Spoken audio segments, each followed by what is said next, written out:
Sérgio, ao invés da gente falar só com a contextualização em torno da saúde, porque ela nasceu realmente no berço da saúde, a gente vai historiar um pouco isso, mas a gente vai ver que a bioética trata das coisas do dia a dia mesmo, né, como uma área de saber multidisciplinar.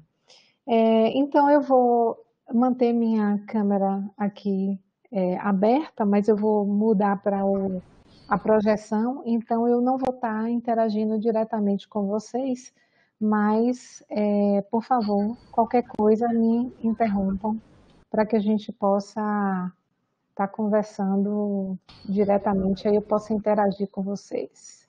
Espera aí um pouquinho. Conseguem ver minha tela toda agora? Sim, Liliane. Pronto, perfeito. Então, vou conversar aqui um pouquinho sobre a questão Nós podemos, talvez fosse melhor nós colocarmos as perguntas, por favor, coloque nas notas compartilhadas. Pronto, porque inclusive eu só vou ter acesso às perguntas depois que eu minimizar a apresentação. Exato, e aí eu também posso fazer essa mediação. Perfeito, perfeito. Tá bom? Pronto. Professor João, o senhor fica encarregado em colocar as pessoas para dentro da sala, por favor. Esqueci de falar que o professor João é o nosso professor visitante, que também divide essa disciplina comigo, e eu tenho certeza que ele vai trabalhar um bocado. E na hora que a proreitoria me chamar, eu sei que eu tenho esse help aí do paraense para dar esse suporte. Então, professor João, muito obrigada, professor João. Eu que agradeço. Prossiga, Liliane. Sim. Então, a gente vai conversar um pouquinho hoje sobre a bioética e os aspectos históricos e atuais, e a gente vai pensar um pouco, na realidade, essa aula é uma grande conversa, né? Na realidade, a gente podia interagir mais, mas vai ser uma grande provocação e no final a gente vai poder trocar algumas ideias. E eu queria inicialmente trazer aqui algumas colocações do Norberto Bobbio, né, quando ele escreve o seu livro A Era do Direito, porque na realidade nós vivemos, e aí tem muito estudante de direito aqui, né, na sala, mas nós vivemos uma era diferenciada, uma era de acesso à internet, e o Bobbio fala, né, no seu livro, que os direitos nascem quando há o aumento do poder do homem sobre o homem. Veja que isso é completamente da ordem da bioética, né? E que aumento de poder é esse que vem acompanhado, inevitavelmente, do progresso tecnológico. Então, é a capacidade não só de dominar outros seres humanos, né, mas dominar a natureza como um todo e podendo ser uma ameaça à liberdade do indivíduo ou permitir remédios para suas indigências. Veja que a gente está falando aí de indigência, que é uma condição de extrema vulnerabilidade. Então, nós estamos falando aqui, o que a gente fala nessa leitura de Norberto Bobbio, nada mais é do que uma abordagem da bioética, né? Então, bio, que é relativo à vida, e ética, né? Ethos, a morada do ser, né? Então, todo esse regramento de conduta. Então, como é que a gente lidar com as questões relativas à vida, e essa vida de forma ampliada, que não seja somente a vida dos seres humanos, mas do ambiente em si. E a gente vai estar pensando sobre estas questões, não é? Porque quais são as implicações do progresso, né? Então, para pensar, eu pergunto a vocês aqui, quem é que tem voz na era do direito? Não é? Embora a gente tenha um acesso à internet, não é? São todos que têm esse acesso à internet, não é? O que é necessário além do acesso à internet para ter voz, não é? Eu também trago a questão da assimetria nas relações de poder, não é? A gente vai ver que quando a gente pensa inicialmente na bioética, a gente vai pensar primeiramente na atenção à saúde, nas novas tecnologias, na atenção à saúde, mas aí depois já entra a questão da distribuição dos bens de saúde, mas a gente também tem que pensar nas tecnologias que influenciam também as questões sociais, né? Então, aumentam o abismo que existe, né, entre pessoas que têm maior acesso à educação, maior condição socioeconômica e aquelas que têm uma maior vulnerabilidade social. O uso de tecnologias em saúde é um problema para a gente, sempre foi na assistência, como é que a gente vai fazer essa distribuição de bens de saúde. Eu sempre digo que aquele que dá atenção à saúde, ele sempre sofre, não é? A gente ama o nosso SUS, trabalha no nosso SUS, mas a gente lida com essas dificuldades de distribuição, não é? De saúde na nossa população. E como a tecnologia ameaça a liberdade, né? A tecnologia pode ameaçar a autonomia da pessoa, a gente vai discutir um pouquinho sobre a autonomia, é um dos princípios da bioética. Então, auto próprio, nomus lei, é aquele que tem as suas leis, que pode fazer as suas decisões com base, não é, nas suas crenças, valores culturais, sociais, morais, enfim. E a gente pensa, né, na questão das populações que têm extrema vulnerabilidade. Então, essa era de direito, não é, que é uma era tão complexa, quem realmente tem, não é, efetivo direito?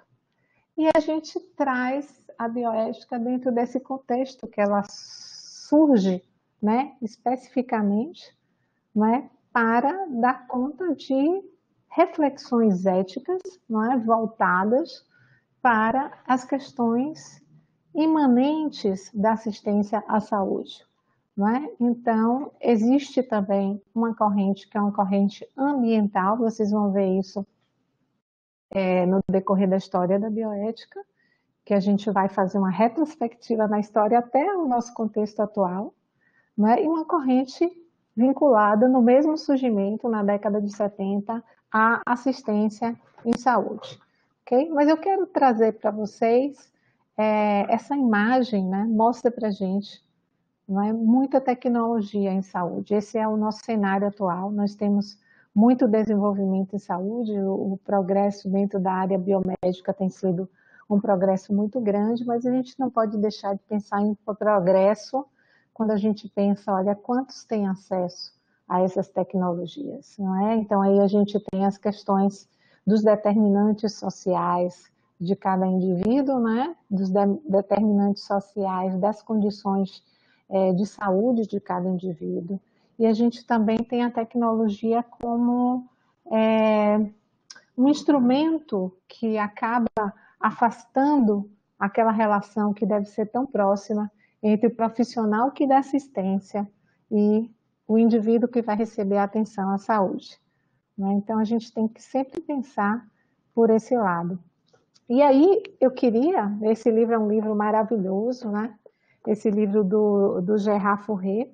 Gerard Fourret, ele foi um filósofo, um físico, e ele escreveu esse livro, Construção das Ciências, e ele traz para a gente uma reflexão muito interessante sobre a incapacidade, né, que o progresso tem de resolver os problemas sociais, né, e evitar, não consegue evitar jamais a dominação humana. Muitas vezes, não é, o progresso pode fazer, mas abrir essa distância que existe entre as pessoas com maior e menor condição de vulnerabilidade. E aí, para ampliar esse discurso, eu gostaria muito que a gente pensasse, queria convidar vocês a pensarem um pouquinho sobre isso, né? Que condição é essa, né? Que um exemplo de dominação por meio das tecnologias fora do campo da assistência à saúde. Aí eu vou provocar um pouco o professor Sérgio, né? Que colocou a bioética assim, muito focalizada na saúde, mas a gente vai dar um exemplo da própria tecnologia dos transgênicos, né? Vamos pensar qual foi o discurso, né, que fez surgir essa tecnologia dos transgênicos. Foi o discurso de acabar com a fome do mundo, não é verdade? Mas veja a história dos transgênicos, o contexto dos transgênicos, né? A gente já tem muito tempo onde a gente tem o desenvolvimento aí de soja como transgênico, milho como transgênico, uma grande produção, a fome do mundo prevalece. Nós temos, na realidade da tecnologia dos transgênicos, não é? Um contexto de colocar em vulnerabilidade, né, os pequenos grupos e as pequenas sociedades que sobrevivem da agricultura familiar, não é? Então, a gente tem uma semente transgênica que ela é incapaz de gerar, não é, um novo plantio. Então, a gente tem aí uma obrigação daquele indivíduo que planta, está sempre comprando na mão de quem está fabricando, engenheirando, né, essas sementes. O próprio, a gente vai no exemplo da soja mesmo, né?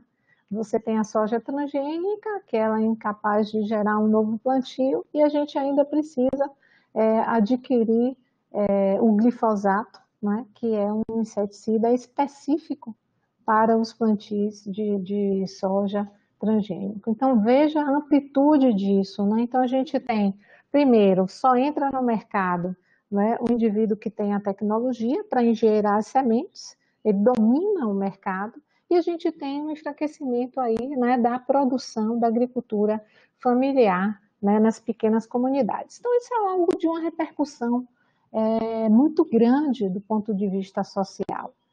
Então, veja como a gente pode ampliar realmente a bioética nesse sentido. E a gente vai, no final, também ampliar um pouco mais esse pensamento.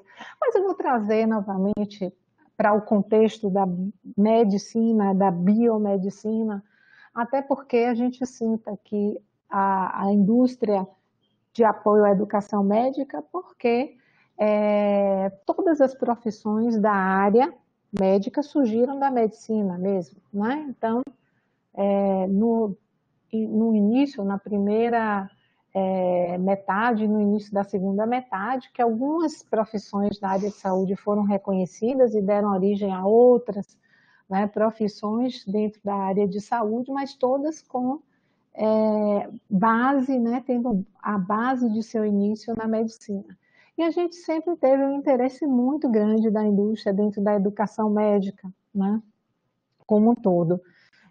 O conflito de interesse que há também nesse desenvolvimento, né, em relação a desenvolvimento de tecnologia voltadas à saúde. Então, o interesse, o conflito de interesse, na realidade, quando a gente tem um interesse que é um interesse secundário, não é, que se sobrepõe ao interesse primário. Então, eu vou exemplificar da seguinte forma, não é? Bom, eu dou atenção à saúde a um paciente, não é? Eu tenho um dever primário de garantir a ele um princípio da beneficência, fazer todo o bem para esse paciente. A não maleficência, se eu for causar mal, eu deixo de agir para não causar mal, não causar dano ao paciente, né? Ao indivíduo a quem eu estou dando atenção à saúde. Eu nem gosto da palavra paciente, mas é o que a gente usa, né? Mas é o indivíduo que eu estou dando atenção à saúde. Devo privilegiar esse indivíduo na sua autonomia, no seu direito de escolha, não é? E usar justamente os recursos em saúde. Bom, então vamos ver, no momento em que eu tenho interesse, porque eu sou uma pessoa que dou atenção à saúde, mas eu também sou uma pesquisadora, no momento em que eu tenho interesse legítimo de publicar, ok? Mas eu não privilegio a autonomia do meu querido paciente ou da minha paciente, que eu estou dando atenção à saúde, né? Quer dizer, naquele momento se estabelece um conflito de interesse, porque uma publicação já é uma pesquisa, não é? Então, eu não posso tratar um indivíduo que, pela premissa kantiana, é um fim em si mesmo, não é? Como um objeto para o meu fim. Então, é legítimo publicar, mas eu não posso deixar que o interesse por uma publicação passe pela autonomia, que é o interesse primário que eu tenho de compromisso com o meu paciente, ou com a pessoa com quem eu estou dando atenção à saúde. Então, essas premissas são importantes, né, dentro da bioética para a gente pensar. E aí eu queria convidar vocês para pensar um pouquinho sobre o contexto, né, das ciências biomédicas antes da Segunda Guerra Mundial. Esse livro é um livro muito interessante. Eu comprei ele no sebo, quando a medicina enlouqueceu. Ele é o livro do filósofo Arthur Caplan, e esse livro conta assim, um monte de relatos, né, de pesquisas eticamente inadequadas que foram realizadas com a anuência da comunidade científica antes da Segunda Guerra Mundial. Por que eu gosto de trazer isso? Né? Porque muitas vezes a gente pensa que os atos realmente inadequados dentro da ciência biomédica ocorreram somente a nível da Segunda Guerra Mundial. Não, de forma alguma. Nós tínhamos um pensamento hegemônico científico na época. E é isso que eu quero mostrar para vocês. Olha se essa coisa que está aqui transcrita diretamente do livro não parece um confessionário, né? Então, talvez eu devesse ter executado as experiências primeiro em animais, mas os bezerros propícios para este fim eram difíceis de se obter devido ao custo e ao sustento. Então, essas são as palavras de um pesquisador no artigo científico justificando por que que ele experimentou vacina em crianças antes de testar com animais, né? Então, só falando um pouquinho sobre isso, né? Faz parte das nossas regulamentações em ética e pesquisa no Brasil, né? Das resoluções e das normativas, que antes de se testar algo nos seres humanos, deve se testar em animais, né? Então, as boas práticas recomendam que sejam feitas pesquisas em pelo menos 3 tipos de animais e que um deles não seja roedor, não é? E existe toda uma ética para com animais, não é? E a gente não pode deixar de falar sobre isso, não vai ser o objeto total dessa aula, mas tem os 3 R's, né? Então, reduce, replace e refine. Então, se puder reduzir, reduza. Se puder substituir com a técnica, substitua e refine a técnica, não é, para tratar com dignidade, não é, aqueles animais que participam de uma pesquisa. Eu vou chamar a atenção ainda alguns outros experimentos que são relatados no livro do Arthur Caplan, né, para deixar vocês curiosos e vocês, quem sabe, comprarem uma boa leitura durante esse período também, aí desse semestre complementar.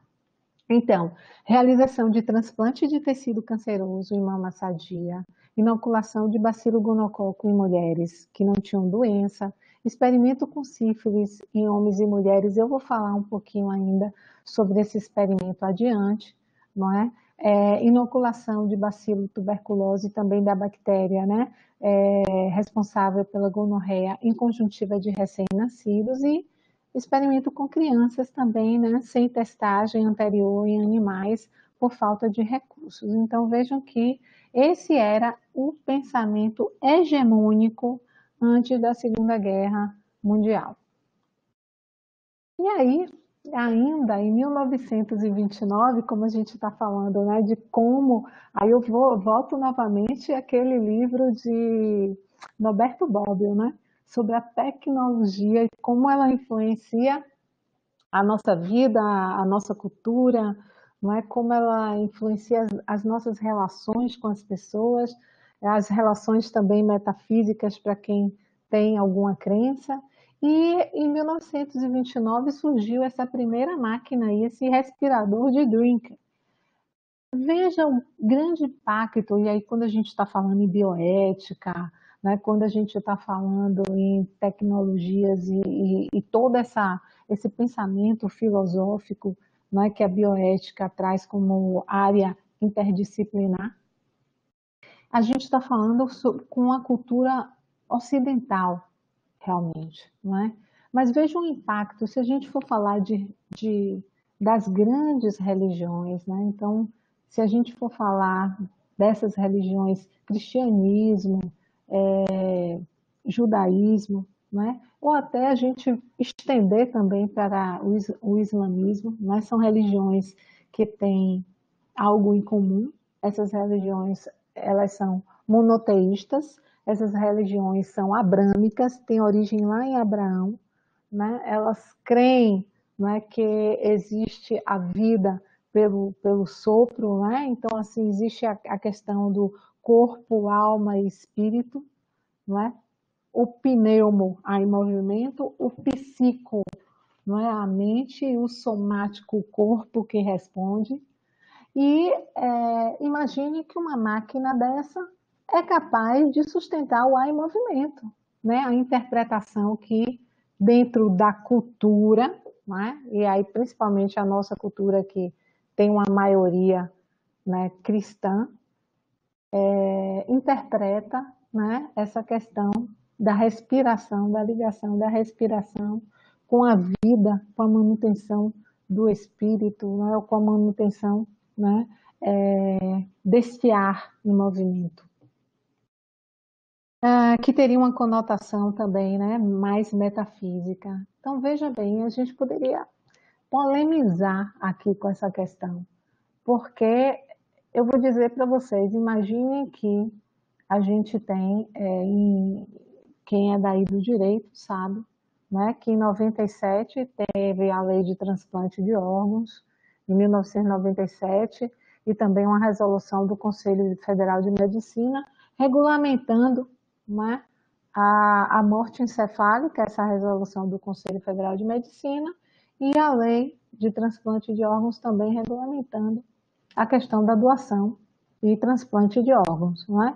Agora, vocês imaginem uma coisa, não é? Considerem a nossa população, que uma grande parcela, e aí eu vou só realmente fazer essa polêmica mesmo, porque, inclusive, eu sou doadora, tá? Mas vou fazer essa polêmica porque as coisas não podem ser, quando a gente pensa em atenção à saúde, que a gente lida com diferentes crenças, com pessoas que vêm com diferente cultura, não é? Nós não podemos projetar nossa cultura no outro, e a bioética trata disso. Não é? Então, vocês vejam a diferença que a gente tem, esse multiculturalismo, não é? Essa pluralidade de crenças que a gente tem, principalmente aqui na Bahia.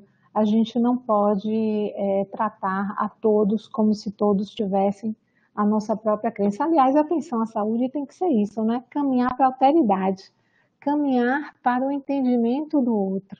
Não é? É como se a gente fosse fazer um processo de endoculturação com o outro. E eu acho isso lindo.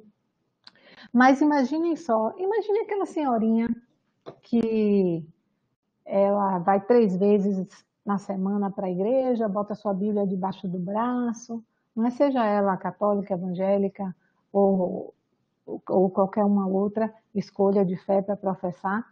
Imagine que ela perdeu uma filha muito cedo e aí cuidou do seu neto, né, durante muitos anos, seu neto cresceu, o neto passou a fazer a assistência, né, em casa, ser um grande provedor dentro de casa, que a aposentadoria não dava para sustentar.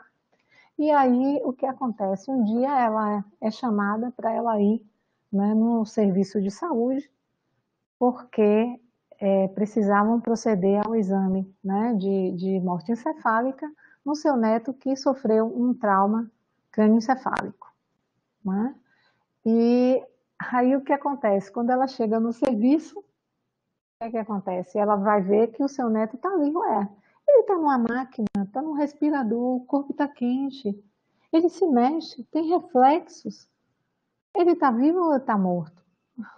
Mesmo que o nosso exame seja bastante criterioso, né, pelo Conselho Federal de Medicina, então tem que fazer o exame complementar, tem que fazer exame de pares encefálicos para ver se são aqueles nervos, né, que ficam nervos cranianos, que dão um reflexo, então tem que fazer todo esse exame para verificar que existe uma ausência de atividade.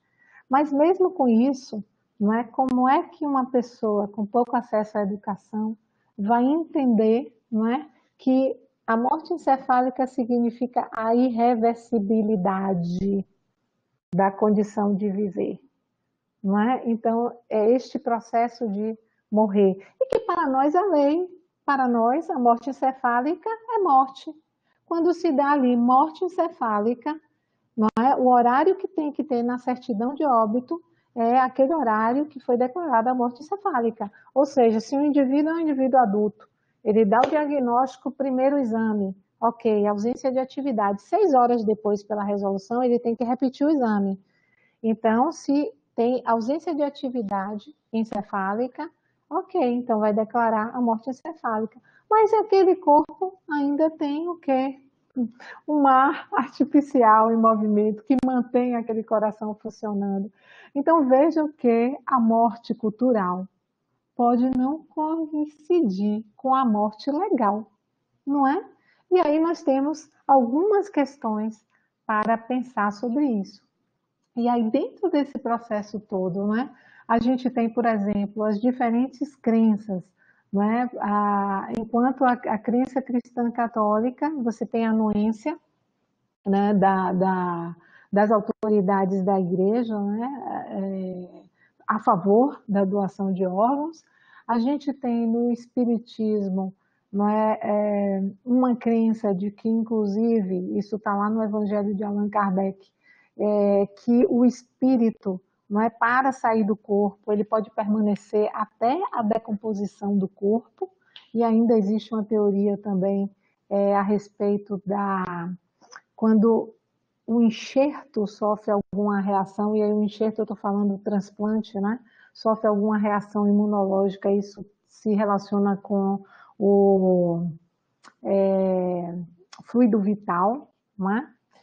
Também ainda tem a questão cultural que a gente tem nas culturas de matriz africana, né? Então, os rituais, né, do axixê, por exemplo, né, que o indivíduo recebe o santo, quando o indivíduo morre, tem que fazer o ritual do axixê para que desincorpore o santo. Não é? Esse ritual, a gente lê das literaturas de antropologia, é um ritual que demora, né? É um ritual que demora dias. Então, são várias coisas para a gente pensar nesse momento, né? Vejo que a nossa consciência ocidental, ela mesmo sendo ocidental, plural. E é isso que a gente tem que entender, né? E eu faço essa pergunta aqui, as repercussões cotidianas, né, no surgimento do mundo ocidental de uma tecnologia capaz de manter a respiração ativa. Então, vejam que eu estou provavelmente fazendo aí um monte de confusão na cabeça, mas o objetivo é esse mesmo. E a gente evolui aí com um monte de progresso, né, na área biomédica, então de 45 a 65, os avanços científicos foram enormes, possibilidades de abrir a calota craniana, se intervir, né, com procedimentos cirúrgicos, a possibilidade de abrir a caixa torácica, estabelecer uma circulação extracorpórea para o coração continuar, né, funcionando a circulação, você operar o coração parado, bonitinho ali, e depois que fechar tudo direitinho, ressuscitar aquele coração. Veja como, não é? A cirurgia evoluiu, inclusive os transplantes de órgão, né? Que foi uma caminhada para os transplantes de órgão funcionarem bem. Isso, cada transplante tem o seu critério, né? Alguns são critério por tipo de sangue, outro por compatibilidade HLA, enfim. E os imunossupressores, até se desenvolver os imunossupressores, que está aqui, né, dentro dos fármacos que foram desenvolvidos, a gente percorreu uma grande estrada, né? E aí eu quero ressaltar, né, que em 1947, então a gente teve o julgamento, né, pós-guerra, né, e esse desenvolvimento desse código de Nuremberg. O código de Nuremberg é um código muito interessante, porque inclusive ele é basilar para a resolução de pesquisa, né, a 466/12 que a gente utiliza, foi da 196, né, 96, que foi substituída pela 466/12, e outras documentações também citam esse código de Nuremberg, e ele traz algumas premissas que são fundamentais, pilares éticos, né? A questão do respeito à autonomia da pessoa, né, na participação de pesquisa, ou seja, o respeito do direito daquele indivíduo decidir por si, a necessidade do termo de consentimento, que a gente, nossa, teria uma conversa só sobre termos de consentimento, porque embora o termo de consentimento seja um paradigma de autonomia, né, do indivíduo, ou seja, o indivíduo assinou, eu tenho aqui a autonomia dele, mas autonomia não é algo que a gente vai discutir, porque as questões de vulnerabilidade competem com a autonomia da pessoa, não é? Então, se eu tenho dificuldade, pouco acesso à educação, não é? Eu vou ter dificuldade de compreender, eu posso ter um analfabetismo funcional. Se eu tenho muita dificuldade de acesso aos serviços de saúde, assimetria de poder entre aquele que está dando atenção à saúde e a minha dificuldade, a minha miserabilidade, né, da escassez de atenção à saúde, eu vou me sentir coagida e vou assinar um termo de consentimento, senão eu vou ter medo de perder a atenção à saúde. Então, veja que um termo de consentimento, ele precisa ser questionado, porque a gente precisa ter um outro olhar, a gente precisa ter um olhar diferenciado, né? Para aquela pessoa que a gente lida com ela e que tem assimetria de poder. É necessário usar aí a premissa aristotélica, não é? Tratar com igualdade os iguais e com desigualdade os desiguais, né? Então, trazer essa justiça ou princípio de equidade em Aristóteles para a gente poder tratar de uma forma mais diferenciada aqueles que têm, não é, menores condições de acesso à saúde, educação, né? Todos aqueles bens que são bens constitucionais para a gente viver uma vida digna. A necessidade de experimentação com o animal, vejo que já estava aqui nesse documento. A qualificação científica, aí alguns perguntam, por que o comitê de ética tem que olhar a qualificação do pesquisador? Ora, porque faz parte do princípio da beneficência que um pesquisador ele volte para a comunidade, a sociedade, o produto da sua pesquisa. Isso é beneficência, não é? Então faz parte analisar essa qualificação científica do pesquisador e a liberdade de um indivíduo que ele deve ter em se retirar a qualquer momento de uma pesquisa. Vejam, quero chamar a atenção a vocês que os Estados Unidos, não é, fez parte aí desse documento, não é? Ela surge, a bioética surge nesse contexto, né, com participação ativa dos Estados Unidos aí no Código de Nuremberg. E porque alguns pesquisadores norte-americanos não seguiam as regras estabelecidas neste documento, né? Quais seriam os conflitos de interesse envolvidos? Então, a gente vai caminhando aqui, né, nessa retrospectiva da história para a gente poder, talvez, responder alguma dessas questões. Uma outra descoberta muito importante e bastante polêmica, quer dizer, porque abre uma janela enorme, é a descoberta do DNA. Né? Na realidade, ainda existe muita coisa dos fenômenos epigenéticos que a gente não compreende, mas só a descoberta do DNA já traz para a gente uma janela enorme, né, nas questões éticas voltadas à genética, não é? E uma dessas questões é a medicina preditiva, não é? A medicina preditiva, ou seja, a possibilidade de você saber precocemente que você vai ter uma doença degenerativa, que ela é irreversível. Então, contar, não contar, acessar outras pessoas da família, né? Então, é importante a gente pensar nessas questões. A outra é a eugenia, né? Então, a gente pode ter, sim, fertilização in vitro, mas não se deve, não é, fazer eleição nessa fertilização, nem escolha de sexo nessa fertilização, não é, dentro dos processos éticos e morais, né? A gente entende, então há toda uma proteção nesse sentido, a gente não diz que não possa ocorrer, mas é o que se deve preservar. Mas vejam a janela ética que a gente abre aqui, por exemplo, né? Um indivíduo descobre, né, uma mulher que tem o gene BRCA1, BRCA2, né, que tem uma potencialidade em 80% de chance de desenvolver câncer na mama, né, também tem uma grande potencialidade de desenvolver câncer de ovário. E aí você, né, imagine que, se a gente for falar do ponto de vista estatístico e considerando o câncer como uma doença crônica multifatorial, 20% de não desenvolver a doença, né, da probabilidade de não desenvolver, é um número grande. Mas olha, se a gente parte para a questão individual, o indivíduo sabe, né, tem histórico de câncer de mama na família, sabe que tem um gene, quem é que fica com as duas mamas? Faz igual a Angelina Jolie, né, que fez mastectomia bilateral e ainda retirou os ovários, né?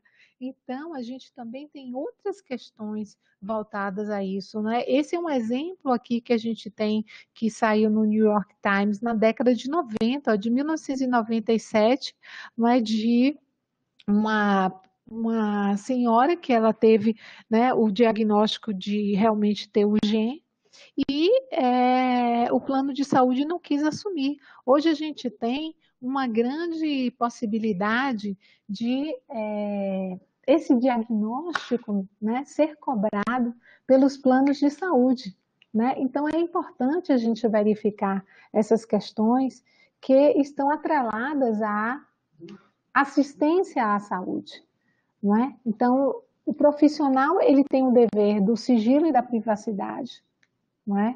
E hoje os planos de saúde querem saber, antes de fechar algum contrato com o usuário do plano, né? Os planos de saúde querem saber se o indivíduo tem alguma doença crônica, não é? Então, em relação ao acesso aos bens de saúde, é algo que a gente deve pensar bastante. E o dever profissional deve cobrir isso tudo aí, preservar a autonomia, o sigilo e privacidade faz parte da autonomia, o acesso aos bens de saúde faz parte do princípio da justiça, não é? E o dever profissional em ter todo esse cuidado e condução faz parte do princípio da beneficência, não é? Tendo cuidado também de não causar dano ao indivíduo. Bom, e aí eu queria chamar a atenção aqui também, né, nessa retrospectiva histórica, que a gente tem aqui o primeiro transplante, foi o transplante renal, realizado em 1954, foi transplante entre gêmeos univitelinos, né? Então, eles tinham características muito iguais, né? Porque univitelinos, então vieram de uma divisão, né, do mesmo ovócito. Então, observem só que é interessante que nesse período não existia ainda a imunossupressão, né? Então, algo que foi possível por causa dessa característica, e a gente tem já em 1967, polemicamente, o primeiro transplante cardíaco realizado na África do Sul pelo cirurgião cardíaco Christian Barnard.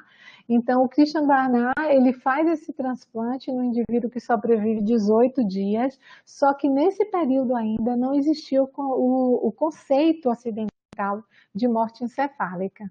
Então, o conceito ocidental de morte encefálica surge depois, então significa que um profissional, mesmo que o indivíduo estava no morrer, retirou, precipitou a vida de um para fazer o transplante e outro indivíduo, ainda sem haver esse conceito de morte encefálica. E esse conceito de morte encefálica ou coma irreversível só veio ocorrer em 1968, não é? No ano seguinte, onde foi feito um comitê ad hoc em Harvard, onde eles realmente definiram esse estado de coma irreversível, dando como critério de morte, que é diferente de coma irreversível, a morte encefálica com ausência de função, é diferente de coma, e justamente para evitar controvérsias nas doações. Vocês estão vendo aí esse artigo, vocês podem ter também, pelo nosso sistema CAF, acesso ao mesmo, mas se vocês forem olhar, uma coisa interessante que tem nesse artigo é que ele só tem uma referência, e eu botei a referência aí embaixo, que é a referência do Papa Pio XII, quando ele fala, ele defende que a gente não deve prolongar a vida, não é? E aí vejam como em algo que é de ordem científica, a única referência é uma referência que fala sobre a questão metafísica, né, da morte, né, dentro da cultura cristã ocidental. Então é algo que a gente não pode deixar de pontuar com vocês também. É uma outra questão polêmica que quando surgiu a primeira máquina de hemodiálise, né, na década de 60 em Seattle, porque só existiam 9 máquinas, né? Então esse equipamento foi idealizado aqui pelo Belden Scribner, que era um físico, e o Wayne Quinton também, que era um perito em biotecnologia, e existia essa grande polêmica em você ter apenas 9 leitos para tratar milhares de doentes crônicos. E foi nessa época que surgiu o primeiro comitê de bioética. A gente tem dentro da ética, atualmente, 3 estruturas diferentes. Os conselhos de ética, que são os conselhos profissionais que regulamentam as profissões. A gente tem o Comitê de Ética e Pesquisa, que é o Comitê de Bioética, de Ética e Pesquisa, na realidade, que vai fazer o julgamento ético dos projetos de pesquisa. E o Comitê de Bioética, que ele tem um modelo como o Comitê de Ética e Pesquisa, que é multidisciplinar, então tem áreas das ciências humanas, área das ciências exatas, área da vida, ciências da vida. Então, todo esse potencial cultural para fazer a análise ética dos projetos de pesquisa, o Comitê de Bioética também tem, não é, para fazer recomendações. Então, por exemplo, um serviço hospitalar, aqui em Salvador, o São Rafael tem um comitê de bioética. Ele não vai revisar, ele não vai determinar nem fazer normativas para os profissionais, mas ele vai aconselhar, não é? E toda decisão e aconselhamento não pode ser contrário às normativas dos conselhos profissionais. É só para a gente poder pensar aí nessas 3 estruturas. E aí a gente vem ainda na década de 60, em 1966, um professor da Harvard, o Henry Picker, ele publica um artigo onde ele fez uma revisão com 100 pesquisas, e nessas 100 pesquisas, 12 pesquisas eram eticamente inadequadas, né, de serem realizadas com seres humanos. Esse é outro artigo interessante que eu acho que vocês poderiam pesquisar para verificar os aspectos éticos das pesquisas. Dentro, vocês estão vendo que é escândalo em cima de escândalo, né? E aí a gente tem, né, bem final de 60, início de 70, outro escândalo também, né? De uma pesquisa, início de 70, uma pesquisa que foi desde a década de 30 até a década de 70, realizada com homens negros, então eram 399 homens que tinham sífilis, com 201 homens negros que não tinham sífilis.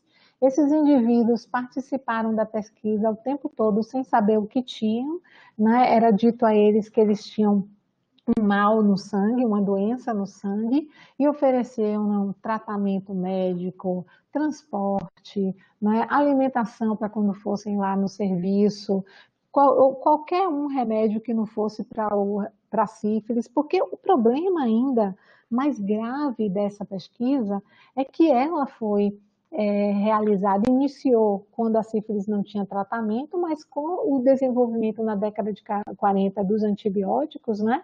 Então a penicilina, inclusive, era um tratamento para sífilis, né? Então os indivíduos já se sabia que ela era eficaz e os indivíduos permaneceram sem serem tratados para se estudar a etiopatogenia da doença, para se estudar a doença, o desenvolvimento da doença, o desenvolvimento neurológico, não é? Da sífilis. E essas pessoas eram pessoas que eram iliteradas, pessoas que tinham vulnerabilidades econômicas, sociais, né? Veja a questão, a vulnerabilidade é algo que é tão plural, gente. Quando a gente fala vulnerabilidade, não é vulnerabilidade por etnia, vulnerabilidade por questão de gênero, né? Então veja que eles tinham vulnerabilidades múltiplas, a vulnerabilidade social, a vulnerabilidade educacional, né? A vulnerabilidade da pouca acessibilidade aos serviços de saúde, a vulnerabilidade por questão vinculada à raça, né? Então, a gente, dentro desse contexto, imagina que eles receberam ainda a proposta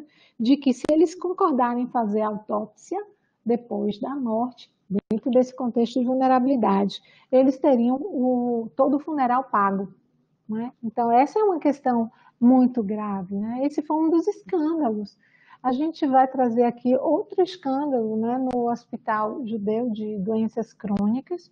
Então, pacientes, pessoas idosas, sofreram também inoculação de células cancerígenas para se estudar o desenvolvimento da doença, isso em 1963. A gente tem aqui também uma outra um outro escândalo na década de 60, né? Então de 63 a 66.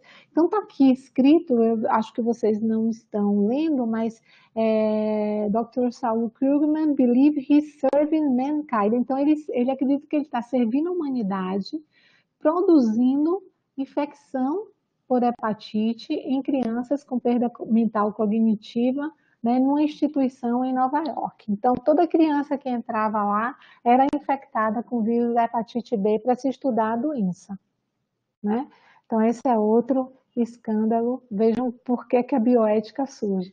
Então, diante disso tudo, o governo norte-americano, então, faz uma comissão, né?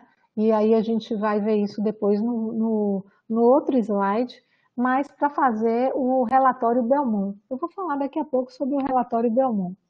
Aqui, dentro desde essa época, né, na década de 70, a gente teve uma briga muito grande com aquelas duas vertentes que eu tinha dito para vocês sobre quem criou ou cunhou a palavra bioética, né? A bioética teve uma vertente biomédica no Instituto Kennedy de Ética, com André Hellingers, e uma vertente mais voltada para a ecobioética, né, voltada para o ambiente, e foi o Potter, que era bioquímico, que escreveu esse livro, Bioethics, Bridge to the Future, né, que é uma bioética, uma ponte para o futuro. E a gente tem, né, depois de alguns anos, foi descoberto assim, dentro da concepção do próprio Potter, né, existia a possibilidade muito grande de ele ter tido acesso aos escritos de Fritz Jaar, né? Então, Fritz Jaar, que era um filósofo, teólogo, foi a primeira pessoa que usou a palavra bioética, né? A palavra bioética, em 1926. A gente até produziu um paper, né, onde a gente fez a comparação das duas obras, né, sobre a similaridade. Então, esse é um doutorando nosso lá do PPG-MS, falando sobre essa similaridade entre os achados de IA, né, os descritos de IA, e Potter, quando fez a utilização da bioética pela primeira vez, dando essa mesma conotação da ética que se preocupa com o ambiente, com a manutenção da vida dos seres humanos na Terra, com a vida responsável. E aí, voltando, né, o governo norte-americano determina uma comissão, e essa comissão vai fazer, tem um trabalho de identificar os princípios éticos que balizariam, né, a pesquisa em seres humanos. E esses princípios foi beneficência, não maleficência, autonomia e justiça. Por isso que a gente chama bioética principialista, e ela surge no berço norte-americano dentro desse contexto, não é? E aí a gente tem esses princípios, não é? Que é o princípio da autonomia, que eu já falei para vocês, né? Capacidade de decisão da pessoa, auto próprio nomus lei, da beneficência, então considerar o indivíduo um fim em si mesmo, fazer o bem para aquele indivíduo, não maleficência, deixar de agir quando for causar dano, e da justiça, não é? Que é tratar com igualdade os iguais, desigualdade os desiguais, fazer uma justa distribuição de bens em saúde, não é? Então, esse esquema é um esquema que tem basilado muito, não é, as ações, as normativas, não só em pesquisa, mas na atenção à saúde, e dizer que a beneficência e a não maleficência são premissas hipocráticas, né, que já existem há muito tempo. E essas premissas hipocráticas, não é, em si, elas são paternalistas, né? Essa é a maior diferença da medicina exercida por Hipócrates, né? Então, na premissa, né, de Hipócrates, e a medicina que é exercida hoje, porque antes, né, e isso era muito comum, né, no século passado ainda, o profissional, né, que tem o atavio de médico ou profissional da saúde decide pelo paciente. Hoje isso não é mais possível, né? Então a gente só é paternalista, só decide pelo paciente quando há risco de morte eminente, né? Nas situações que são situações extremas na atenção à saúde. O paciente tem que ter voz, sim, embora a gente saiba que a voz nem sempre é voz, né? E aí a gente tem outras coisas complexas, né? Aí vem a discussão da questão do aborto, né? Aí a gente tá, vou passar um pouquinho adiante, senão a gente não discute. Vem a questão também da eutanásia, que é levantada na década de 70, o do aborto, que teve uma questão judicial, né? Então uma pessoa que era usuária de drogas diz que não se considera capaz. A gente sabe que isso teve um desdobramento, inclusive, que é possível fazer a interrupção da gestação em alguns estados e em outros não. A questão da eutanásia, a gente teve esse caso da Keyan Keelan, que era uma jovem que misturou álcool, não é, com a medicação que era depressora do sistema nervoso central, e ela teve uma parada, e essa paciente ficou em coma durante muito tempo e passou-se a questionar, né, a necessidade dela ser alimentada por sonda, primeiro porque ela precisava inicialmente do respirador. E os pais solicitaram que ela não queria essa vida vegetativa, que tirasse o respirador, e ela teve autonomia de respiração no tronco encefálico. Então, ela ficou quase 10 anos em cima de uma cama. Então, depois já se questionou muito essa questão da interrupção da alimentação, não é? Pelas pessoas que cuidavam dela. E aí, a gente sabe, aqui no Brasil, a gente não tem o contexto da eutanásia, né? Então, a eutanásia não é possível. O que se pode as diretivas de antecipação de vontade, ou seja, se o indivíduo tem uma doença, como uma doença crônica, como um câncer, você tem o câncer porque é mais fácil para a gente entender, né? Esse câncer, ele está todo metastático no corpo todo, não tem cirurgia, não tem droga que vá tratar.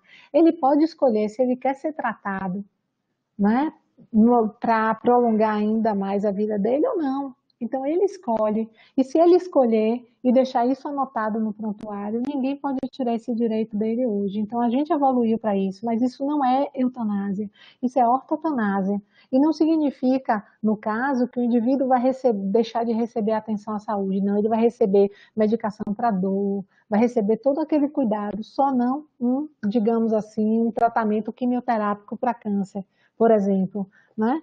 E eu quero chamar a atenção que o que a gente decide hoje, a gente tem consequências sobre isso muito à frente, porque esse caso de Terry Schiavo, que aconteceu nos Estados Unidos, né, vejam que foi anos depois, mas a gente teve uma briga judicial muito grande, porque a Terry, ela teve uma queda de potássio, ela fazia dieta, ela tinha bulimia, ela com a queda de potássio teve uma parada cardíaca e ficou no estado vegetativo.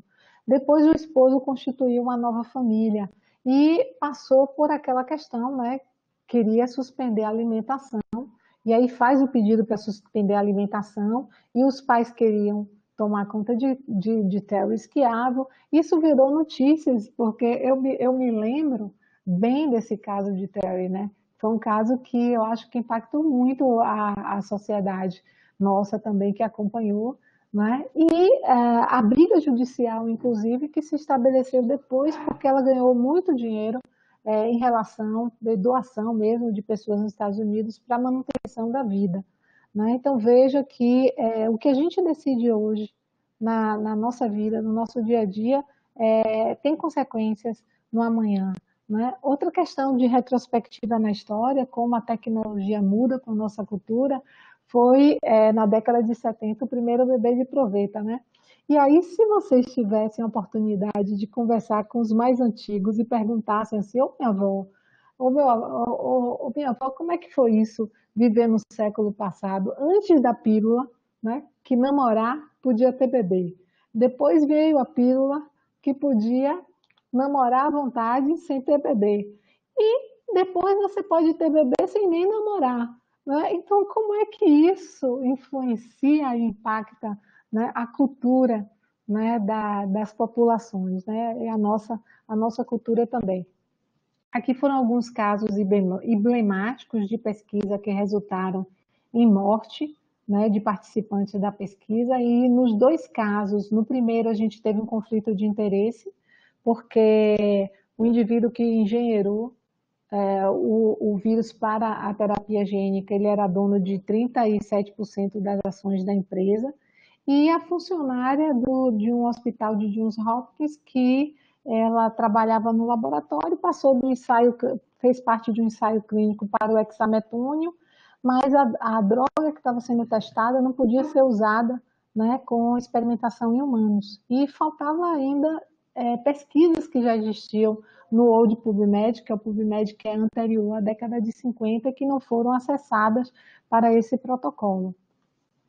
Aí eu trago, já começo a entrar nas questões mais contemporâneas, nós temos doenças negligenciadas, né, que as nossas instituições públicas de saúde, de pesquisa precisam pensar, porque atualmente a gente tem menos de 1% dos fármacos para as doenças negligenciadas, né, que são as doenças da população mais carente, mais abastada, são desenvolvidas, e a gente tem que pensar nisso, né, em resolver os nossos problemas locais. Esse é um artigo que, apesar de ser de 2006, ele traz uma retrospectiva de 75 a 2004, mostrando esse número mesmo, está vendo que apenas 10 medicações foram desenvolvidas, né, dessa quantidade de 1.556 fármacos, então mostra que o investimento é muito pouco para doenças negligenciadas.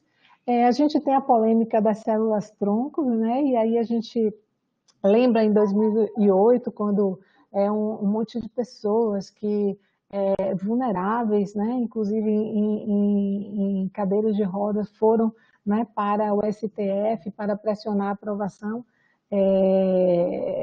do uso de células-tronco. A gente tem muito pouco ainda de retorno disso na ciência, né, e a gente sabe que muito foi investido. E uma coisa que chama atenção, que me irritava particularmente, era fazer um debate de ordem científico e metafísico.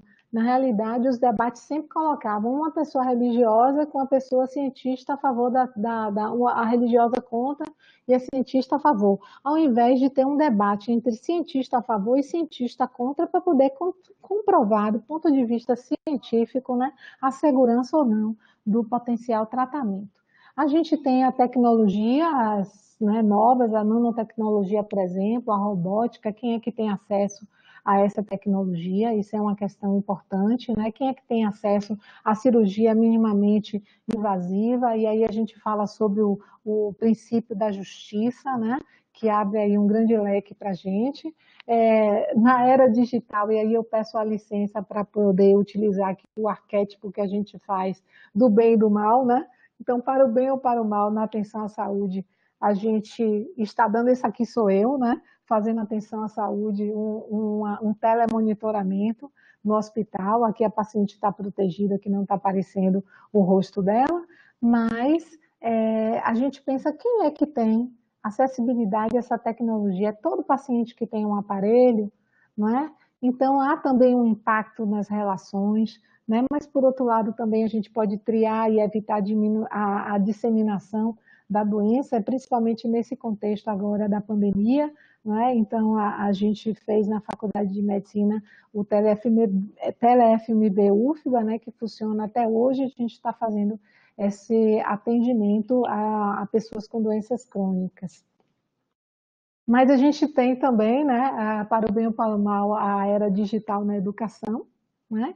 Então, a questão de acessibilidade, por exemplo, na nossa universidade, né, aos estudantes, a totalidade dos estudantes, a gente também polemiza, né, essas questões, porque nem todos têm acesso, muitos têm dificuldades, né, as implicações da tecnologia também no cotidiano dos docentes, dos técnicos, né, dos discentes, ou seja, estamos indo para a casa do estudante, o estudante vem à nossa casa, né? Hoje vocês aqui estão na minha casa, né? Então, é uma outra relação que se configura e, ao mesmo tempo, existe a possibilidade de globalização, né?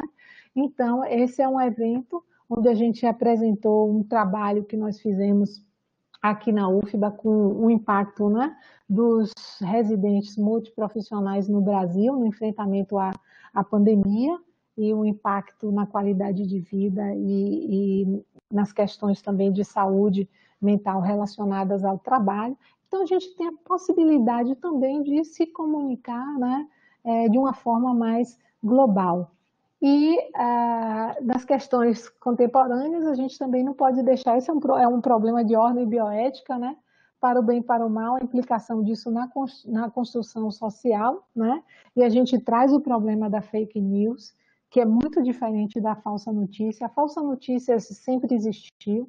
O problema da fake news é que ela é uma falsa notícia, que ela tem uma escala muito ampliada de velocidade para disseminação, e ela pode causar, assim, estragos muito grandes, e a gente está vendo que eleições no mundo inteiro, eleição no Brasil, eleições nos Estados Unidos, são comprometidas, né, por causa do uso da rede social. Então, tudo isso é para o bem e para o mal, e a gente tem também um enfraquecimento muito grande, né, dos movimentos sociais, inclusive porque nem todos os movimentos sociais têm condição de manter uma rede que possa estar fazendo realmente a disseminação, né, das suas pautas coletivas. Então, isso causa um grande prejuízo. Mas nós mudamos para essa era e a gente tem que repensar como é que a gente vai fazer esse pensamento coletivo atualmente, né? Outras questões contemporâneas, o efeito da pandemia, da Covid, né, na vulnerabilidade social, então houve uma desassistência como um todo, então muito recurso vinculado à Covid e pacientes com doenças crônicas desassistidos, né? A questão do isolamento social, que fez com que os indivíduos estivessem mais recolhidos, e aí isso a gente também veja que a marcha virtual é interessante, mas não é igual à presencial, né? Então, as ações coletivas presenciais, elas são ações importantes, que faz parte da nossa natureza mesmo, de se relacionar com o outro, né? Então, como resgatar, né, a luta com ênfase nas necessidades locais, né, sem perder também esse contexto global, isso é importante. Vou trazer também, mas esse é o último slide, tá? A gente vai trazer algumas coisas sobre problemas persistentes que continuam na ordem do dia, então violência, como é que a violência, principalmente violência contra as mulheres, é vista na nossa sociedade de uma maneira muito romantizada. Então, o indivíduo matou, feminicídio, o indivíduo matou porque ele amava muito, né? Existe essa visão, isso é uma ideologia que vem por muitas vias na nossa sociedade, né, e que está incrustada na nossa sociedade, de que a gente precisa fazer um movimento contra-hegemônico de enfrentamento a isso. Então, violência em relação à criança, né, ter certeza que a violência ocorre na maioria dos lares, né, são pessoas que estão próximas aos lares, né, a violência ao idoso, então cuidar também das outras populações vulneráveis, as questões de gênero, né, o direito do outro de escolher, de ser o que ele quer ser, né? Então, a gente precisa caminhar para essa alteridade do entendimento do outro, discutir o aborto como um problema de saúde pública, né? A interrupção da gestação como um problema de saúde pública, as implicações que existem relacionadas a isso. A gente viu na nossa sociedade o que aconteceu com a criança de 9 anos, não é? Que ela teve a sua privacidade totalmente quebrada. Essa quebra de confidencialidade também veio, né, do próprio serviço também. Então, tem pessoas que precisam aprender muito esse caminhar da atenção à saúde, não é? Que a gente não pode fazer print nenhum da crença no outro. Então, esse respeito tem que haver, o enfrentamento do racismo em suas múltiplas formas, né? Eu indico esse livro, Rediscutindo a Mestiçagem no Brasil, de Monanga, né? Que é um antropólogo que realmente traz de uma forma brilhante, né? E ele coloca a questão do branqueamento, ele coloca a questão de tudo que, como isso está tão incrustado na nossa mente, cristalizado na nossa mente, né? O privilégio ao norte, por que a gente usa nortear e a gente não usa sulear? Por que a gente tem que apontar para os países desenvolvidos, né? A questão da crença versus a religião, então a gente não pode deixar os aspectos de crença pessoal, não é? Decidir pelo coletivo, pelas questões de política de Estado, né? Então a gente tem que ter muito cuidado com isso, porque esse consciente coletivo universal, essa moral social que nós temos, ocidental, né, pode trazer arquétipos que dificultam muito a luta, o enfrentamento da luta, então é preciso que todo dia, cada dia, seja um dia de disposição a fazer esse enfrentamento, né? E a bioética está nessa ordem do dia aí, para poder fazer toda essa contraposição. Então, eu encerro aqui com esse último slide. Eu vou agora passar. Ok. E vou deixar de compartilhar a minha tela. Deixa a tela aí, professora. Deixa a tela aí, então vou deixar a tela aí. Liliane, primeiramente eu quero lhe agradecer pela aula brilhante. Você vê que a interface entre o que você está fazendo e as humanidades, porque na realidade você trouxe uma aula de um antropólogo, não é? Tem uma vertente enorme, multidisciplinaridade, tudo isso que você trouxe para nós, não é? E fomos premiados com sua palestra. Muito obrigado. Eu tenho uma pergunta que me inquieta muito. No passado, muitas questões de falta de ética na saúde foram relacionadas com racismo e pobreza. Você acha que o mundo mudou? O mundo não mudou. A gente tem que ter como pauta do dia o enfrentamento do racismo, né? A gente tem uma falsa ideia, isso foi escrito aqui, de que o racismo no Brasil era econômico. Isso não é uma verdade. E a gente vê isso no dia a dia. Então, assim, eu já tive a oportunidade de presenciar, não é? Então, eu vou dar um exemplo aqui. Uma pessoa que estava tendo atenção à saúde, né, foi atendida por uma médica negra, não é? Mas até o momento da médica declarar-se como médica, isso aconteceu recentemente e eu presenciei o fato. Até o momento da médica declarar-se como médica, não é? A pessoa que ia receber atenção à saúde achava que tratava-se de uma técnica, de uma enfermeira, Então veja que isso está muito presente na nossa sociedade e tem que ser da ordem do dia a leitura de Kabenga Lemonanga, para poder tratar essas questões do racismo cultural que a gente precisa enfrentar. Obrigado. O João Carlos fez uma série de perguntas aqui. João, você podia aparecer, falar e agora, como você fez muitas perguntas, escolha duas pelo menos, porque tem os outros colegas e em função do adiantar da hora. E a professora Liliane daqui a pouco ainda tem atividade com os alunos dela, não é isso, Liliane? Então, eu até deixei a atividade hoje para a gente poder ter mais tempo, porque eu achei que poderia passar um pouquinho. Uhum. João Carlos, eu vou passar para o Wesley. Wesley, você está aí?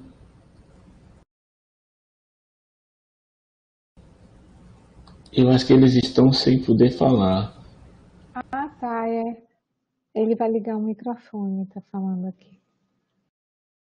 Ok. Vocês me escutam? Escutamos, João. Sim, João. Pode falar. Pronto.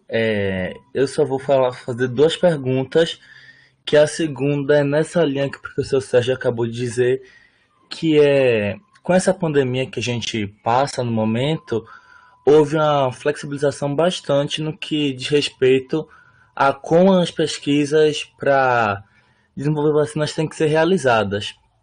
E eu li algumas matérias a respeito de que determinadas etnias seriam priorizadas na testagem da vacina justamente pela sua, não vou dizer falta de importância, mas por não ser prioritária. Aí, nesse sentido, eu reitero a pergunta do professor Sérgio, né? Isso não seria um retrocesso um tanto quanto racista e também de ordem econômica? Sérgio, eu desconheço que etnia tenha alguma na realidade, você falou que ela seria o quê? A pesquisa seria realizada com ela ou não? Porque a gente não pode ter, na realidade, pesquisa se trata com voluntariado, né? Então, a pessoa...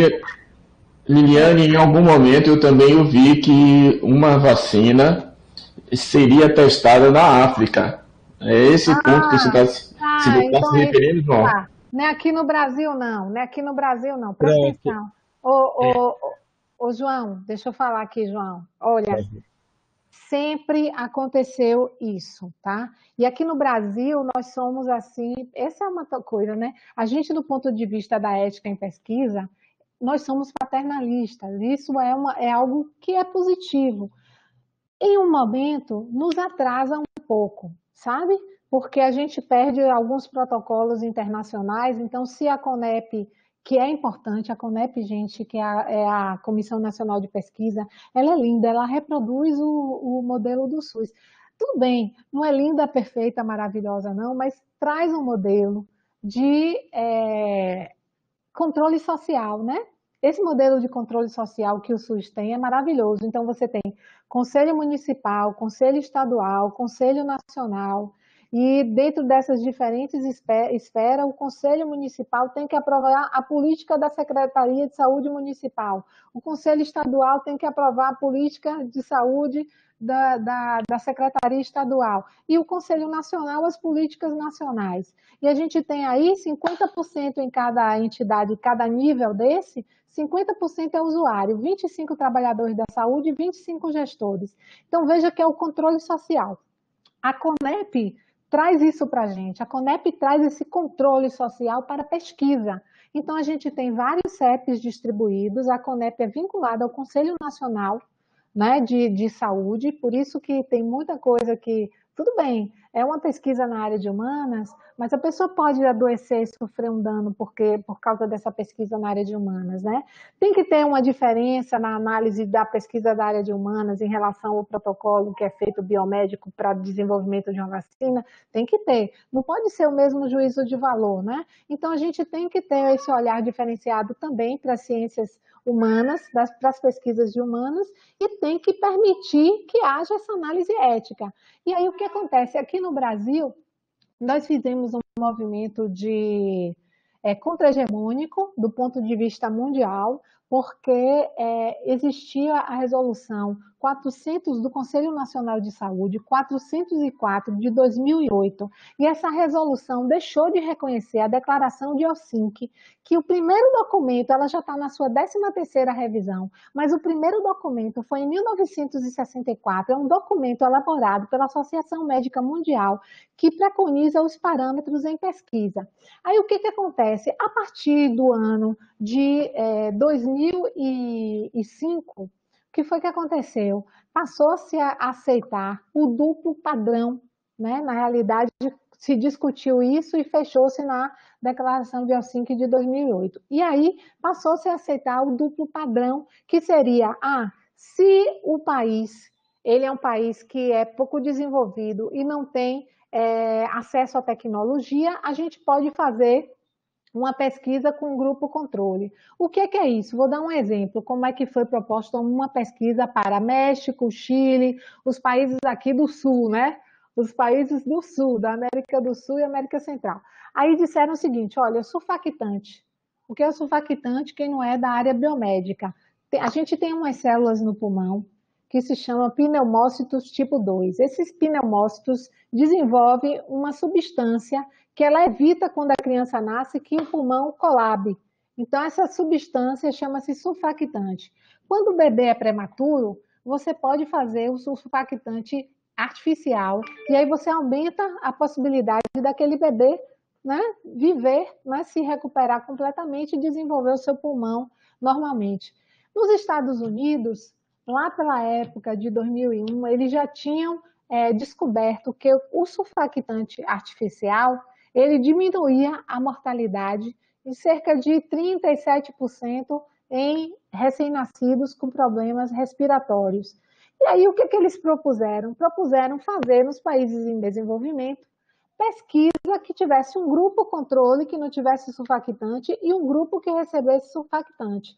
Só que na medicina, em qualquer outra área de saúde, quando você tem um tratamento que se mostra eficaz, você não pode fazer um grupo que não tenha tratamento, você só pode testar um tratamento com outro tratamento. E porque os países eram países que não tinham condições, não tinham acesso mesmo a surfactante, eles propuseram fazer isso. E o Brasil, então, deixou de reconhecer a declaração de Helsinki quando ela abriu para essa possibilidade. E aí, quando a 196/96 foi extinta, aí a resolução, porque ela teve uma revisão, e aí teve a resolução 466/12, a 466/12 englobou também essa resolução 404 de 2008 do Conselho Nacional de Saúde, que garante, não é, que não tenhamos o duplo padrão, ou seja, pesquisa realizada nos Estados Unidos com a mesma qualidade de lá, tem que ser feita aqui no Brasil com a mesma qualidade. E o indivíduo tem que ter direito a tratamento. Então, assim, na África se faz, não é? E por quê? Precisa do controle social, não é? Por isso que a gente tem um controle social, a gente tenta desenvolver o nosso controle social. Estamos ameaçados, mas vamos resistir. Pretendemos. Oh, eu não sei quais perguntas aí eu descarrego, né?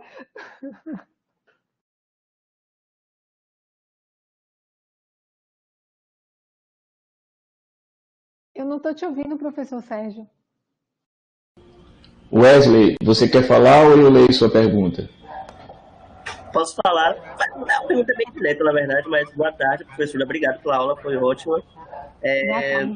Então, a senhora estava comentando em algum momento sobre as experiências que foram conduzidas, a impressão que a gente tem de que aquelas experiências realizadas na Alemanha nazista e tal tinham começado ali na Segunda Guerra Mundial, sendo que não, elas já vinham sendo realizadas aparentemente desde antes disso, nesse livro, isso.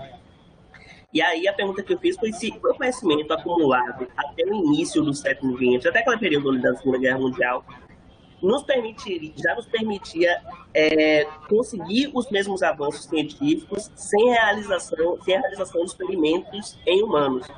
Ou se não, se a realização de experimentos, se a gente não tivesse feito experimentos em seres humanos, nós estaríamos cientificamente atrasados hoje. Wesley, deixa eu te falar uma coisa. Eu vou exemplificar para você. Corticoide, ele em animais causa defeitos faciais. Mas o corticoide é um tratamento em humanos, por exemplo, para tratar crianças que são prematuras, né? Então, assim, gravidez de risco, você pode tratar com corticoide para poder amadurecer o pulmão. Não é teratogênico no humano, mas é teratogênico no animal. Veja, a pesquisa com animal, ela é para identificar toxicidade, né? Tem limitações. E aí, para a gente deixar de fazer experimentação com humanos, é um caminho longo, né? Você pode tentar fazer uma técnica substitutiva, mas precisa iniciar. O que é que a ciência, as boas práticas clínicas preconizam? Deixa eu só terminar isso aqui, Sérgio. Preconizam, tem que ter 4 etapas.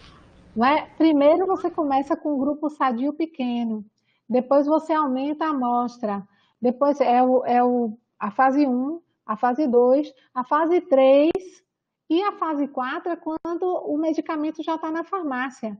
Quem vai notificar são os profissionais que teve ou não alguma reação adversa, né? A gente tem uma medicação Vioxx, eu não sei se vocês lembram, que foi uma medicação que foi comercializada, mas foi suspensa. Entende? Pode falar.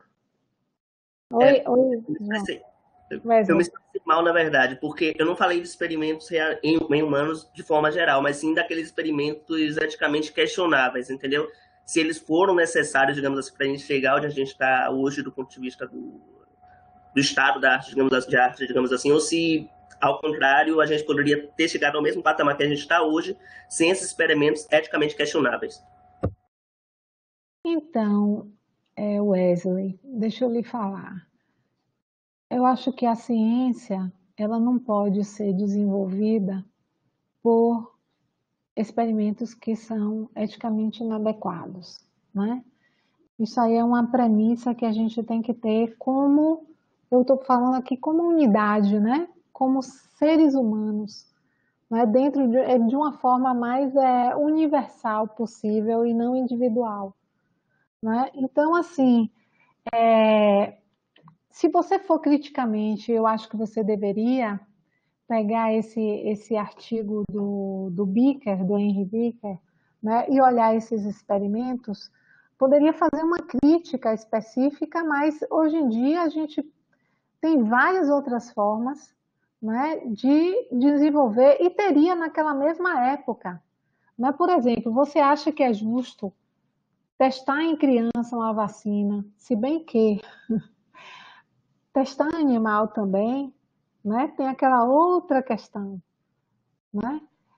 Se vocês forem ver, tem um filme lindo que eu gosto muito, que ele tem várias questões abordadas nele, quase deuses, né?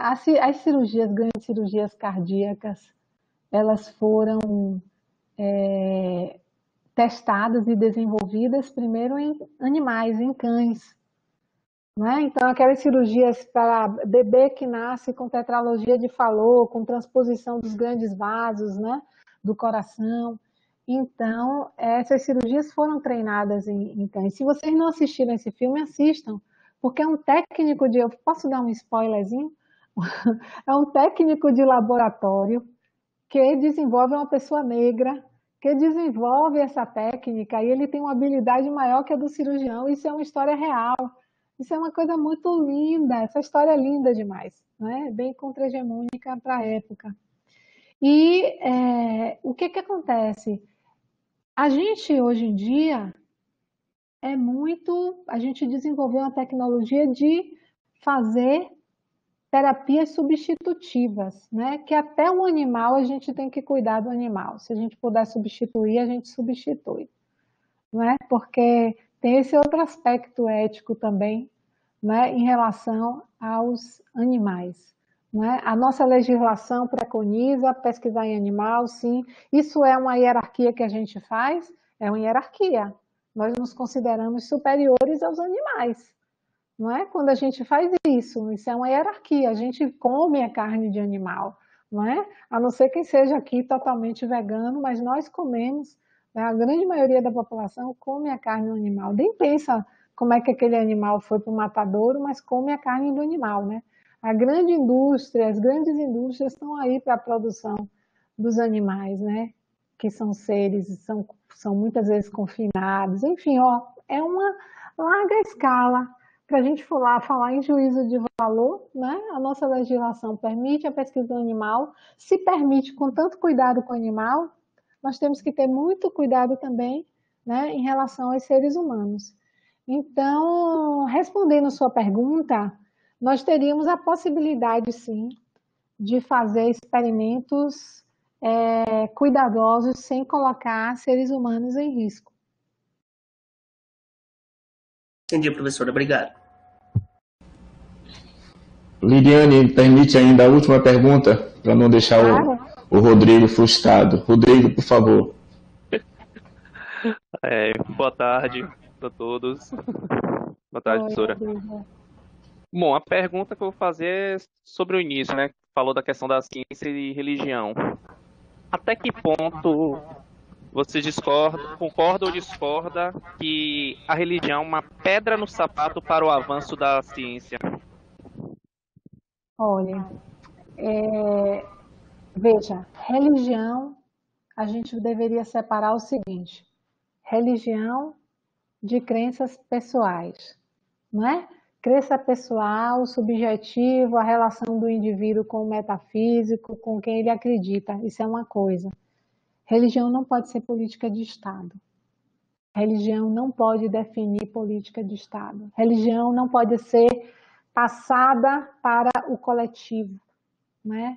E eu diria para você que a religião, quando ela é passada para o coletivo, ela significa uma arma de poder, uma arma de manobra. Tá? Então, desculpem vocês, né, se eu não estou querendo ofender a religião de ninguém, Mas eu só estou querendo dizer o seguinte, que cada um tem sua crença, isso é ótimo, mas a minha crença jamais pode deixar de respeitar os direitos humanos do outro, né? A minha crença jamais pode ser usada como massa de manobra, né, para controlar as pessoas. E a religião é uma forma de poder, né? E quanto mais você tem, a gente observa no jornal, né, as pessoas que vão assumindo os cargos de poder se reverenciando, tratando religiosamente as figuras que lideram o nosso país, né?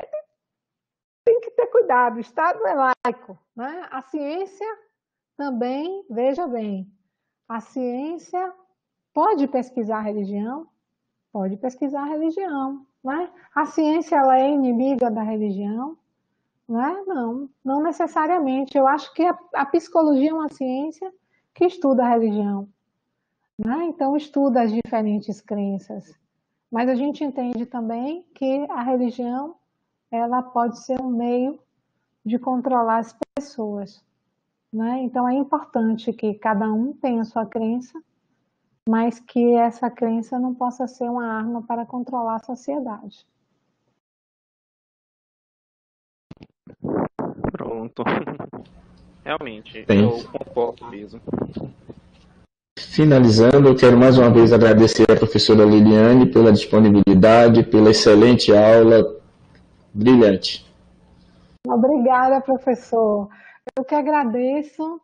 É um prazer imenso, né, estar aqui com vocês, poder estar compartilhando aqui, tá?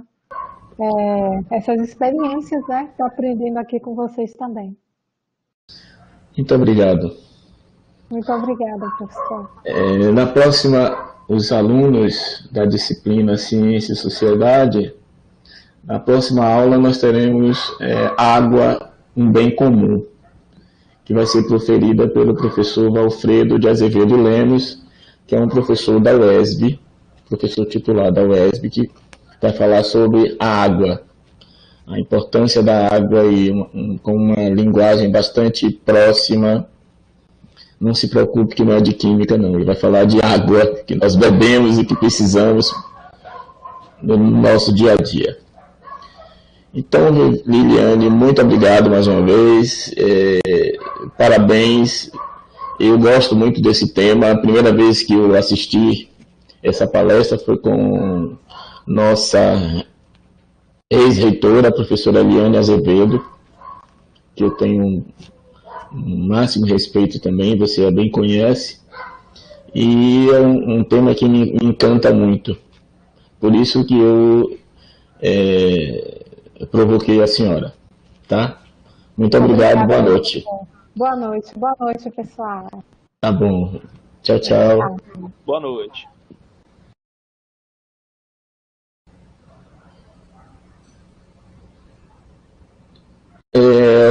Aos nossos alunos, João, existe uma sugestão de criar um grupo de WhatsApp. Oi. Existe uma sugestão dos estudantes de criarem um grupo de WhatsApp Tá para que possamos. todo mundo já está aqui?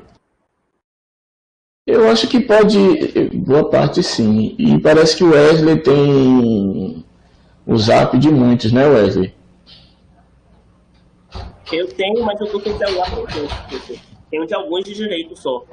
Peraí, só um momento. Só um momentinho, peraí.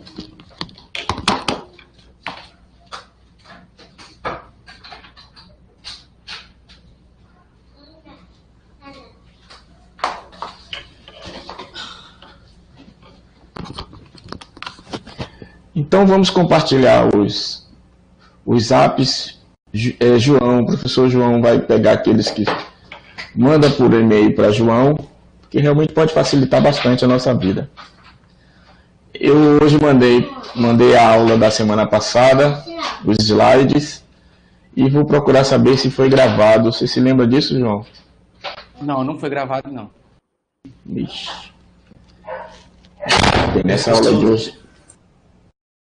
Desculpa interromper, uma sugestão, fica melhor eu acho do que todo mundo mandar e-mail para João.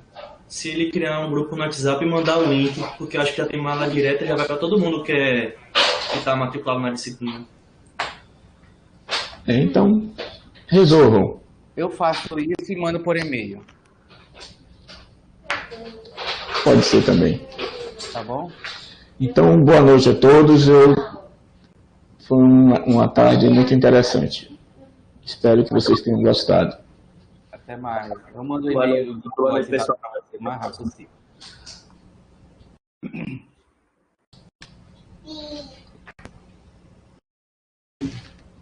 Venha cá, Mi.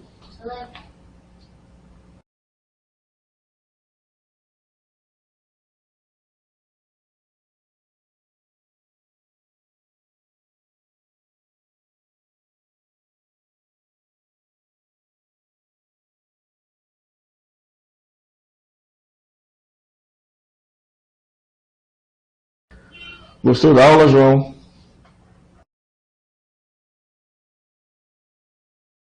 Sim, muito João? interessante. Sim, muito interessante. Muito interessante, né? Eu vou Como é que eu passar- faço? Eu gravei aqui essa palestra. Agora, se ela foi transmitida, automaticamente ela fica, não fica? Olha, Sérgio, uma boa pergunta. Como é que eu faço para parar? Se transmitir no YouTube, fica.